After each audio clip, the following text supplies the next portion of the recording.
नमस्कार दोस्तों, हमारे चैनल पार्थ स्टडी 83 में आपका स्वागत है। मेरा नाम मनीषा शर्मा है।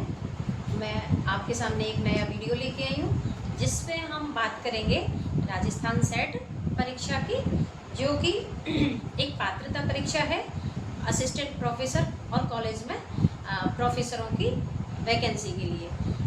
अभी हमारे राजस्थान में कुछ ऐसा नियम हुआ है कि संविदा पे भर्ती जारी की जा रही है और उस भर्ती का ये है कि 5 साल के लिए उस भर्ती को संविदा पे रखेंगे और हो सकता है गवर्नमेंट उसमें ये डिसीजन ले ले कि 5 साल बाद इनको परमानेंट कर दिया जाए।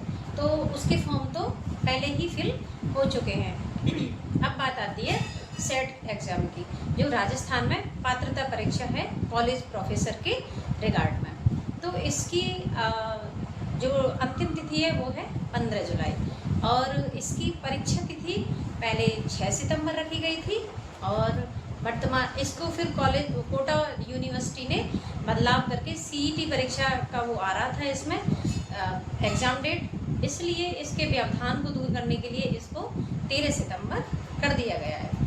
अब इसमें सिलेबस की बात करते हैं तो सिलेबस इसमें जो नेट में है वही सिलेबस को इसके अंदर रखा गया है, क्योंकि जो हमारा सेकंड पेपर है वो हमारा नेट उसमें जो प्रोफेसर में सिलेबस होता है उसी को रखते हैं और फर्स्ट पेपर जो है नेट में जो भी 10 यूनिट आती है वही वहाँ से रखी गई हैं। तो इसमें हमको सबसे पहले ध्यान देने की योग्य बात क्या है कि इसमें योग्य कौन कौन अभ्यर्थी हो रहे हैं। तो इसमें जिन्होंने पीजी किया हुआ है या जिन्होंने पीजी में एडमिशन ले रखा है या जिन्होंने अप्लाई कर रखा है, फॉर्म अभी हुए हैं पीजी के भी फाइनल ईयर के, तो जिन्होंने इसमें फॉर्म अप्लाई कर रखा है वो सभी बच्चे इसमें पात्र घोषित हैं और इसमें अपीयरिंग बच्चे भी फॉर्म लगा सकते हैं। तो इसमें एज का कोई ऐसा है नहीं और मैंने आपको बताया था कि इसमें पात्रता अपनी पीजी है, उसके बाद में सिलेबस इसका नेट का रखा गया है। इसके बाद में अपन आप बात करें, अगर आपको वीडियो अच्छी लगे तो प्लीज़ दोस्तों अंत में इसको लाइक करके और सब्सक्राइब करके ज़रूर जाएं और वीडियो को धैर्य से पूरी सुनने का प्रयास करें। तो मैंने कुछ पॉइंट नोट किए हैं, इनको मैं आपको बताती हूँ कि सबसे अधिक ध्यान देने की चीज़ है कि हमको कौन कौन सी यूनिट पे सर्वाधिक ध्यान देना है। तो हमको एक तो रिसर्च की जो यूनिट है और एक कम्प्रीहेंशन, इस पर भी हमको फोकस करना है कि क्योंकि इसके भी काफ़ी सवाल मिलते हैं और रिसर्च के बहुत अच्छे सवाल मिलते हैं, भर भर के मिलते हैं हमको। एक रिसर्च और एक कंप्यूटर, एक एनवायरनमेंट और एक डीआई। अब आप लोग कहोगे कि डीआई तो हमसे होती नहीं है, मुझे भी पता है डीआई टफ है, होना इम्पॉसिबल है, लेकिन डीआई के बिना परीक्षा पास करना भी थोड़ा इम्पॉसिबल हो जाता है, क्योंकि उसमें सीधे सीधे 5 क्वेश्चन आते हैं और वो 10 नंबर हमको मिलाते हैं। उन 10 नंबरों से हम बहुत बार रह जाते हैं। जो बच्चे 5-5, 7-7 नंबर से रह जाते हैं उनके लिए वो 10 नंबर बहुत ज़रूरी हैं। तो उसके लिए आपको क्या करना है कि उसके लिए आपको यूट्यूब से या फिर पुराने पेपरों से लाके और उन्हीं क्वेश्चनों का पैटर्न रिवाइज करके जाना है, उनसे पैटर्न देखना है कि यही पैटर्न आ रहा है और ये इसका सॉल्यूशन करने का तरीका है। तो आप प्रयास ज़रूर करें। आप 5 में से बहुत अच्छे से प्रयास करोगे तो 3 से 4 क्वेश्चन आप ज़रूर हल करके आओगे। अब दूसरी बात रह जाती है हायर एजुकेशन की। हायर एजुकेशन के भी बहुत अधिक क्वेश्चन देखने को मिल रहे हैं, आजकल नया पैटर्न चला है। इधर सूचना प्रसारण से भी काफ़ी क्वेश्चन आ रहे हैं और इधर इसमें जो फिल्म इंडस्ट्री है उससे भी काफ़ी क्वेश्चनों को उठाया जा रहा है। इसलिए हमको एग्ज़ाम के नए पैटर्न को समझते हुए तैयारी करनी है। और ये परीक्षा आसान क्यों है, इसके पीछे एक रीज़न है। पहला रीज़न तो ये है कि जो नेट की परीक्षा होती है वो ऑनलाइन होती है। एक क्वेश्चन को करने के बाद में हम आगे बढ़ जाते हैं और उसको बाद में हम उस क्वेश्चन पे अगर लौट के आते हैं तो हमको थोड़ी सी परेशानी महसूस होती है। ऑफलाइन में पन्ना इधर पलटा और उसको दोबारा से सॉल्व करके देख लिया, ये हमें यहाँ प्लस पॉइंट लगता है। उसके बाद में अगर मैं आपसे बात करूँ तो ये परीक्षा मैंने बताई कि पेन पेपर मोड ऑफलाइन पे होगी। ये हमको एक प्लस पॉइंट और पॉजिटिव रहेगा हमारे लिए। उसके अलावा हमको क्या करना पड़ता है कि जो हमारा सेकंड पेपर है उस पर दोस्तों हमें बहुत अच्छी पकड़ बनानी है। वो पकड़ कैसे बनानी है कि जो पीजी का सब्जेक्ट है उसको जहाँ से आप कर रहे हो ना, उस पीजी को आप इतने अच्छे से पढ़ो।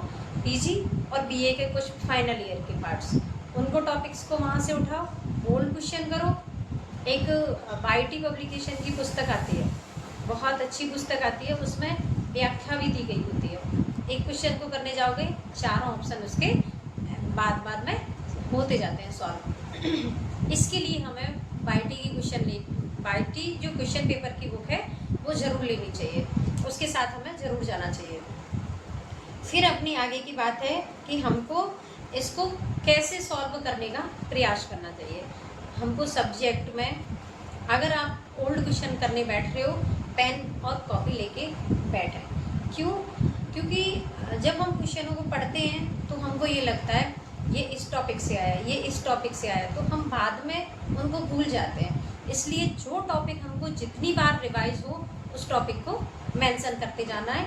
और जब हम थ्योरी पढ़ने बैठेंगे तो उन्हीं टॉपिक्स को हमको बार बार वहाँ पे थ्योरी में से पढ़ना है जिनसे ओल्ड पेपरों में क्वेश्चन रिवाइज हो रहे हैं, रिपीट हो रहे हैं। तो हमको अधिकतर से उन पे प्रयास करना है करने का। और हमको वहाँ पे पेपर करने बैठना है तो पेपर में से जो ऑप्शन हमसे नहीं आ रहे हैं उनको हमें कट करते हुए जाना है। मुझे खान सर की एक बात याद आ रही है कि सफल व्यक्ति की वो पहचान है जो आदमी को फर्श से अर्श पर ले जाती है, और असफल व्यक्ति की पहचान वो है जो आदमी को कहीं का भी नहीं छोड़ती है। धरती उसको बोझ समझती है और आसमान उसको पता नहीं क्या, मतलब उस व्यक्ति का कुछ जीना ही जीना नहीं लगता है। इसलिए दोस्तों एक बार मेहनत ज़रूर करनी चाहिए और मन से करनी चाहिए। जिसके पास समय है और अच्छे से समय नहीं है तो भी निकाल के, खासकर मैं उन महिलाओं के लिए कहना चाहूँगी जो बहुत दिनों से मेहनत में लगी हुई हैं। आपका सेकंड ग्रेड का एग्ज़ाम जैसे ही होता है उसके बाद में मित्रों जुट जाइए इस सेट की परीक्षा में, क्योंकि इसको पास करने के बाद में आपको प्राइवेट जॉब भी बहुत अच्छी 35-30 हज़ार की उसमें अमाउंट पे मिल जाती है। और उसके अलावा भी आपको ये संविदा की वैकेंसी है, इसमें आपको 28,000 रुपये मंथली मिलेगा। 5 साल बाद हो सकता है गवर्नमेंट परमानेंट कर दे। और भी अभी ये तो टीचिंग कैडर में आई है भर्ती, नॉन टीचिंग कैडर में भी आने वाली है बहुत जल्द वैकेंसी। तो इसलिए मित्रों मैं आपसे फिर से यही कहना चाहूँगी कि सेट की जो परीक्षा है उस पर ध्यान दें, उसको अच्छे से करें। इसके अंदर प्लस पॉइंट मैंने आपको पहले भी बताएं और फिर भी मैं आपको बता रही हूँ, इसमें 2 प्लस पॉइंट हैं। पहला सबसे बड़ा प्लस पॉइंट ये है कि ये पेन पेपर मोड है, हम सारे क्वेश्चन फटाफट सॉल्व करके और फिल कर सकते हैं और क्वेश्चन को चेंज भी कर सकते हैं। दूसरी पॉजिटिव बात ये, इसके अंदर नेगेटिव मार्किंग नहीं है। हालांकि नेगेटिव मार्किंग नेट के अंदर भी नहीं है, लेकिन नेट में थोड़ा सा अनकंफर्टेबल फील होता है।